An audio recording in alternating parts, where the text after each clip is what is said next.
नमस्कार। The Sunday bridge के खास कार्यक्रम विचार विमर्श में आपका स्वागत है। आज हमारे खास मेहमान है भाजपा के लखनऊ महानगर अध्यक्ष आनंद द्विवेदी जी। द्विवेदी जी, आपका द संडे ब्रिज में बहुत बहुत स्वागत। बहुत बहुत धन्यवाद आपका। लोकसभा चुनाव करीब है और इस बार भाजपा ने ब्राह्मण और क्षत्रिय कार्ड को एक गेम के तौर पर खेला है। इसका रिजल्ट तो चुनाव परिणाम आने बाद ही मालूम चलेगा, लेकिन सबसे ताकतवर ब्राह्मण चेहरा के रूप में आपको एक बड़ी जिम्मेदारी दी गई, इसे आप कैसे दिखा रहे हैं? निश्चित रूप से हमारा संगठन बूथ लेवल से लेकर पन्ना प्रमुख तक हमेशा चुनावी मोड में रहता है और अभी भी वर्तमान में भी हम लोग बड़े बड़े सम्मेलनों के माध्यम से जनता के बीच जाने का कार्य कर रहे हैं। अभी माननीय मोदी जी ने नारी बंधन अधिनियम जो पास किया, उसके माध्यम से हम लोग उत्तर विधानसभा में अभी अच्छे नारी बंधन अधिनियम के कार्यक्रम होंगे, उनके लिए हम लोग तैयारी करें और एक अनुसूचित मोर्चा का कार्यक्रम होगा। तो हम लोग हर समय चुनावी मोड में रहते हैं और हम पूरी तरह तैयार हैं।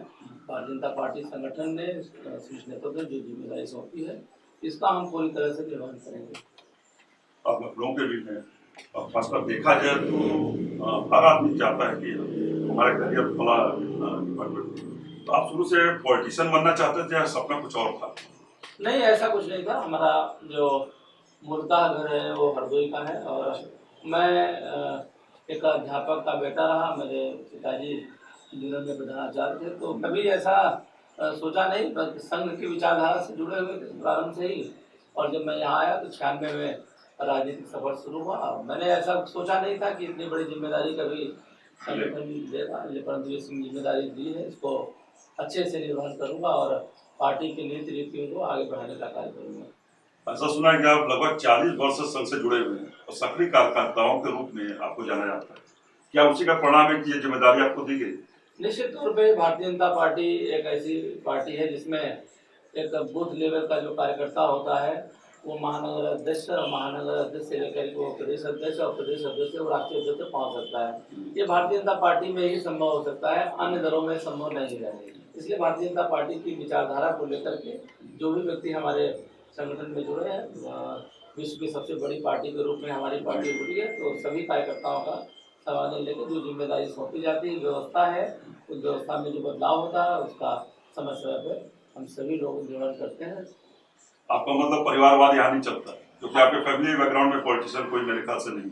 हमारे यहाँ भारतीय जनता पार्टी के माननीय यशस्वी प्रधानमंत्री मोदी जी हमेशा कहते हैं कि परिवारवाद नहीं है और हमारे यहाँ सीधे कार्यों पर भरोसा किया जाता है। कोई भी व्यक्ति जैसे माननीय मोदी जी चाय की रेडी लगा के प्रधानमंत्री बन गए, इसी तरीके से हमारे माननीय भारत सरकार के यशस्वी रक्षा मंत्री किसान के बेटा होकर के 2 बार राष्ट्रीय अध्यक्ष रहे और एक अच्छे गृह मंत्री रहे और रक्षा मंत्री का निर्वहन रहे। तो भारतीय जनता पार्टी में संभव है, परंतु अन्य दलों में ये कांग्रेस दल है, तो ये हम कांग्रेस के दल कभी नहीं कहते, तो प्राइवेट लिमिटेड है, इनमें यही है। कांग्रेस प्राइवेट लिमिटेड है, समाजवादी प्राइवेट लिमिटेड है, Bahujan Samaj party private limited है। इसमें वही लोग रहते हैं जो उनके परिवार के हैं। जैसे माननीय जवाहरलाल नेहरू जी रहे, इंदिरा गांधी रहे, इंदिरा गांधी के बाद सोनिया गांधी रही। इसीलिए परिवारवाद का भाजपा में भारतीय जनता पार्टी में परिवारवाद नहीं, इसमें जो कार्यकर्ता कर्मठता से कार्य करता है उसको पूरा आगे बढ़ने का मौका मिलता है। आपके क्षेत्र कई लोकसभा की सीट आती है, इम्पोर्टेंट क्या आपको लगता है कि इशू को लेकर पब्लिक के पास जाना चाहिए ताकि उसका असर 2024 में बेहतर हो? हमारे लखनऊ महानगर में लखनऊ संसदीय क्षेत्र में माननीय राजनाथ सिंह जी सांसद हैं और कुछ मोहनलालगंज का भी क्षेत्र आता है, इसमें 3 मंडल सरोजिनी नगर के हैं और एक चिन्हट मंडल है। और हम लोग जनता के बीच में जब जाएंगे तो जनता के बीच सेवा सुसाधन और गरीब कल्याण के माध्यम से हम लोग जाएंगे। जो माननीय मोदी जी ने, माननीय योगी जी ने जो कल्याणकारी योजनाएं पब्लिक के लिए चलाई हैं, उनको लेकर के पब्लिक के बीच में जाएंगे और उनको बताएंगे और जन जन तक वो योजनाओं को पहुँचाएंगे। क्या गांव में वो योजनाएं जो चलाई जाती है सही ढंग से पहुंची है? क्या अधिकारी उस पर अमल कर रहे हैं? ऐसा आपने कुछ अभी ज्वाइन करने के बाद देखा? नहीं, गांव तक सभी योजनाएं पहुंच रही हैं। अब आपने जैसे देखा है कि कोई भी योजना हो उसका सीधे लाभ जो है पब्लिक को मिल रहा है। अब जनधन खाते जब खोले गए, जनधन खाते के माध्यम से अब कोई भी पैसा केंद्र से भेजा जाता है, पूरा लाभार्थियों को मिलता है। तो चाहे वो उज्ज्वला योजना के माध्यम से लाभार्थियों को मिला हो, चाहे अभी जो हमारे लखनऊ के अंदर 83,000 के करीब आयुष्मान कार्ड वितरित हो रहे हैं, जिसमें मैक्सिमम वितरित हो चुके हैं। तो सभी योजनाओं का लाभ पब्लिक को मिल रहा है। हमारे यहाँ धर्म संप्रदाय इत्यादि नहीं देखा जाता है, सभी को समान अधिकार है और सभी लोगों को बराबर के माध्यम को और सभी योजनाओं का लाभ मिलता है। ऐसा कहा जाता है कि विपक्ष ने यूपीए ने अपना नाम बदल के इंडिया रख दिया। क्या नाम बदलने से उनकी किस्मत बदल सकती है?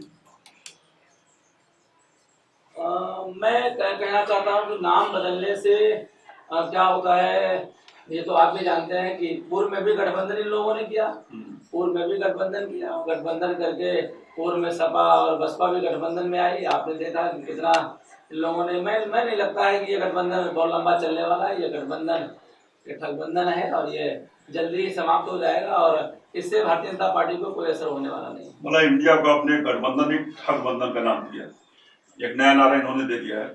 क्या इस बार मोदी मैजिक चलेगा या विपक्ष जो ठगबंधन या गठबंधन रखा रहे हैं वो हावी होगा? मोदी जी की जो गरीब कल्याणकारी योजनाएं हैं और जो योगी जी ने प्रदेश के अंदर जो गरीबों के लिए किया है, जो योजनाएं धरातल पे उतारी हैं, और निश्चित तौर पे और आने वाले समय में मोदी जी तीसरी बार प्रधानमंत्री के रूप में विश्व नेता के रूप में उभर चुके हैं और प्रधानमंत्री के तौर पर तीसरी बार प्रधानमंत्री बने और अब की बार जो पिछली बार सीटें थी उनसे अधिक सीटें जीत करके उत्तर प्रदेश से 80 की 80 सीटें हम लोग लोकसभा में जीतने वाले हैं। ये पूरा विश्वास है? पूरा विश्वास है।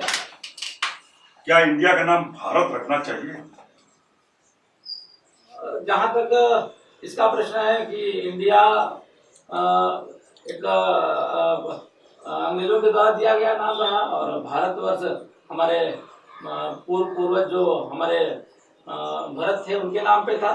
तो हमें लगता है कि भारत नाम हमारे हिसाब से जो व्यक्तिगत मेरी धारणा है वो ज़्यादा उपयुक्त है। बाकी जो संविधान का नियम वो होगा उसके हिसाब से जो भी होगा। देश के प्रधानमंत्री नरेंद्र मोदी जी भी भारत नाम से सिग्नेचर कर रहे हैं। चूंकि हमारे जो भरत थे उनके नाम पे भारतवर्ष रखा गया और भारतवर्ष लगता है भारतवर्ष का नाम यदि रहेगा तो निश्चित तौर पे इसमें अपनापन महसूस होता है भारतवर्ष के नाम में।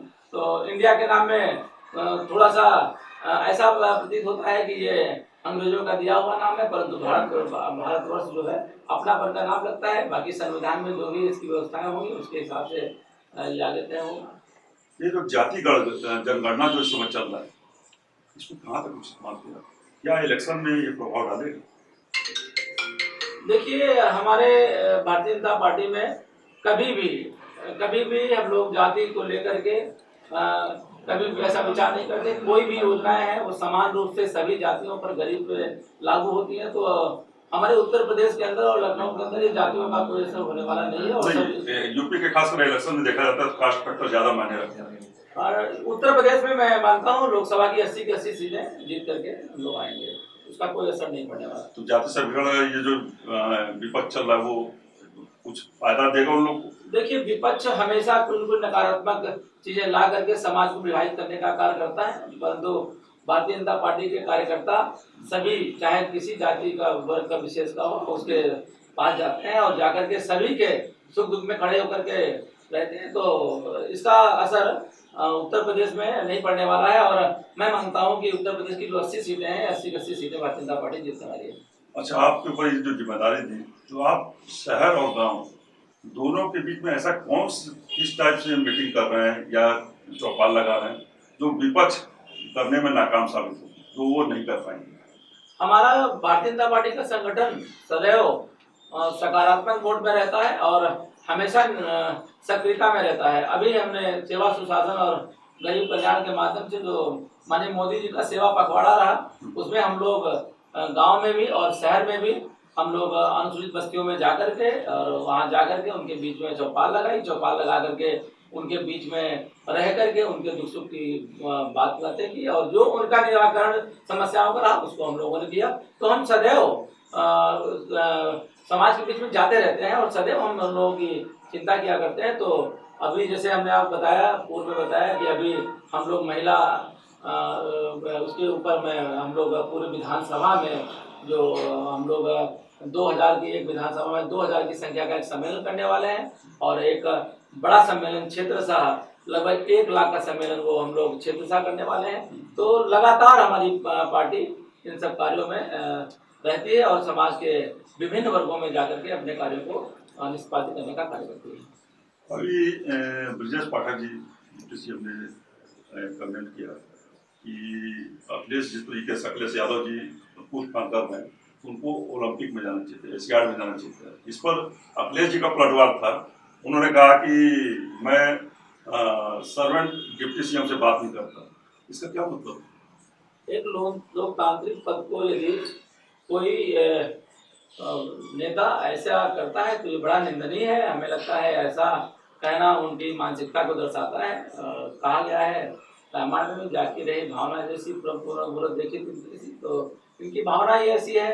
कुछ विचारधारा से आकर के राजनीति में करना इन लोगों का एक धर्म बन गया है। ऐसा हमें लगता है कि ये इनके लिए जो है ये ठीक नहीं है। ऐसा उनको स्टेटमेंट नहीं देना चाहिए। क्या ये मानते हैं कि अखिलेश जी अपने आप को राजा समझते हैं और जो वोटर यानी मतदाता है वो नौकर है? ये जो स्टेटमेंट उन्होंने दिया है ऐसा ही स्टेटमेंट दिया है कि राजा और प्रजा का ही दिया है, तो वो अपने आप को राजा ही मानते हैं। और वो समाज में निकल करके उनको ये भी नहीं पता होगा, यदि वो निकले बाहर तो ये देखें कि यदि खेतों में सरसों के फूल खड़े होंगे तो उनको ये नहीं पता होगा कि ये फूल सरसों के हैं, बाजार में बिकने वाले फूल हैं। तो उनको जमीन में उतरने का ही जो है वो नहीं है, वो तो केवल एसी में रह करके राजनीति करना जानते हैं। उनकी असली नेता तो मुलायम सिंह यादव जी जमीन से जुड़े हुए नेता हैं। लेकिन देखिए ये तो क्लियर है कि जनता ही नायक होता है, जनता ही राजा होता है, वही बनाता है किसी को नेता, अब वही सत्ता से फाड़ फेंकता है। तो ब्रजेश पाठक जी को देखा जाए तो एक तरह से अच्छा मुद्दा मिल गया और भाजपा को भी। माननीय उप मुख्यमंत्री ब्रजेश पाठक जी हमारे इतने सक्रिय रूप में पूरे प्रदेश का दौरा करते हुए अपनी ये जो विधानसभा है इसकी भी चिंता करते हैं। ऐसे नेता के लिए जो सभी से मिलता है, सहज भाव से मिलता है, कोई प्रोटोकॉल नहीं रहता है, ऐसे नेता के लिए ऐसी अभद्र टिप्पणी करना हमें लगता है ये लोकतंत्र पर कुठारा घात जैसी है। आखिरी सवाल, आप युवाओं के लिए क्या मैसेज देना चाहेंगे कि 2024 सामने है, ज्यादा दिन भी नहीं है, क्या करना चाहिए? देखिए युवा हमारे देश का बहुत बड़ा तबका है और हमारे लखनऊ में भी युवा एक सही नेतृत्व में चलता है। मैं आपको बताऊं, जो युवा सकारात्मक दिशा में आगे बढ़ता है तो उसके लिए एक ऊर्जा, ये उम्र होती है जिसमें उसके पास भरपूर ऊर्जा होती है। इसी के उदाहरण में बताना चाहता हूँ। मेरे पास एक जो युवा मोर्चा की विंग है उसको मैं हमेशा कहता हूँ, अभी जो सेवा पखवाड़ा चला उसमें युवा मोर्चा के कार्यकर्ताओं ने जो बढ़ चढ़ के समाज सेवा में हिस्सा लिया। उन्होंने 124 यूनिट रक्तदान करके एक समाज में एक सही मैसेज देने का कार्य किया। तो मैं तो युवाओं से यही कहता हूँ कि सकारात्मक दिशा में अपनी ऊर्जा का उपयोग करेंगे तो निश्चित तौर पे ये लखनऊ और ये प्रदेश हमारा आगे बढ़ता जाएगा। लखनऊ से लोकसभा चुनाव में जो सीटें निकलेंगी आपके नेतृत्व में, वो कितना पहले पिछले बार में क्या टारगेट था, क्या उसको तोड़ पाएगी, उससे ज्यादा सीटें निकलेंगी या नहीं? पिछली बार 2019 के चुनाव में भारतीय जनता पार्टी लखनऊ लोकसभा सीट में माननीय रक्षा मंत्री माननीय राजनाथ सिंह जी 3,48,000 के करीब मतों से जीते थे। और मैंने जब से ये अध्यक्ष का कार्यभार संभाला है, मैंने ये लक्ष्य बढ़ा करके 5,50,000 कर दिया है। और मैं निश्चित तौर पर कह सकता हूँ कार्यकर्ताओं के बल पे और हमारे नेतृत्व के बल पे कि हम आगामी लोकसभा चुनाव जो 2024 में आने वाला है इसमें भारतीय जनता पार्टी निश्चित तौर पर 5,50,000 मतों से जीतने वाली है। देखिए राजनाथ सिंह जी एक लोकप्रिय चेहरा देश के लिए, उनके नाम पे ही आंख बंद करके लोगों ने वोट दिया, तो वो रिकॉर्ड तोड़ना चाहेंगे आप? निश्चित वोट टूटेगा। वो पहले 3,48,000 के करीब वोट से जीते थे, तो मैंने 5.5 लाख का लक्ष्य दिया है, तो वो तोड़ने के लिए लक्ष्य दिया है। उस रिकॉर्ड को तोड़ करके 5.5 लाख मतों से इस बार भारतीय जनता पार्टी इस सीट उनको भी दौरा करवाएंगे क्योंकि उनको पूरे देश में जाना पड़ता है, क्योंकि जिस समय चुनावी मोड रहता है तो स्टार प्रचारक के रूप में उनको विभिन्न प्रदेशों में जाना पड़ता है, हर जगह जाना पड़ता है।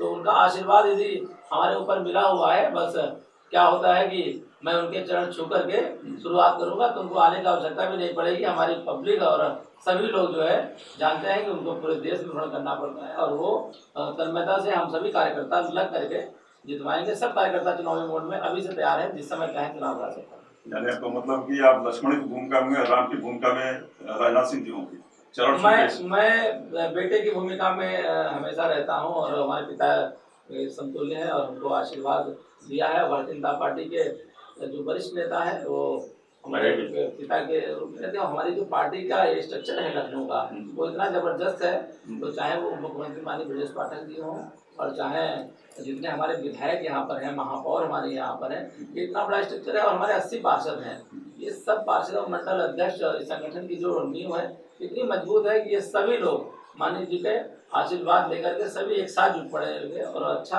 इसके माध्यम जो है 5,000-50,000 मतों से जीत करके। अच्छा, 5 राज्यों में चुनाव का घोषणा हो चुका है, क्या रुझान लगता है 5 राज्यों में? 5 राज्यों में भारतीय जनता पार्टी जीत रही है। क्लियर? बिल्कुल जीत रही है, 5 राज्यों में भारतीय जनता पार्टी जीत रही है। भारतीय जनता पार्टी की जो नीति और रीति है वो पब्लिक के बीच में जाकर के जो सेवा सुशासन और गरीब कल्याण, केवल भारतीय जनता पार्टी केवल सत्ता के लिए नहीं लड़ती है, वो पब्लिक के बीच जाकर के सेवा सुशासन और गरीब कल्याण के माध्यम से गरीबों की सेवा करने के उद्देश्य से सेवा करती है। तो इसलिए ये 5 राज्यों में चुनाव होने वाला है, निश्चित तौर पर भारतीय जनता पार्टी की जीत निश्चित है। मतलब विपक्ष के लिए कुछ नहीं छोड़ेंगे आप? विपक्ष की नीतियां ही ऐसी हैं, विपक्ष ने ऐसे कार्य किए हैं जिसके लिए पब्लिक उनको कभी माफ नहीं करेगी। पब्लिक जो है सदैव ऐसी दल के साथ रहती है जो सभी लोगों के बीच जाकर के सेवा सुशासन और गरीब कल्याण के कार्य करती है। आपने सुना लखनऊ महानगर अध्यक्ष आनंद द्विवेदी की बातें। इन्होंने कहा कि पिछली बार का रिकॉर्ड ये लखनऊ महानगर लोकसभा चुनाव में तोड़ेंगे। इसका मतलब कि जो राजनाथ सिंह, जो इनके पिता तुल्य बताते हैं, तो मेरे पिता सरीखे हैं, उनके चरण छू करके यानी आशीर्वाद लेके काम करेंगे। ठीक है, मानता हूं ये बात सही है कि पिता और बेटे का रिश्ता ही अलग होता है।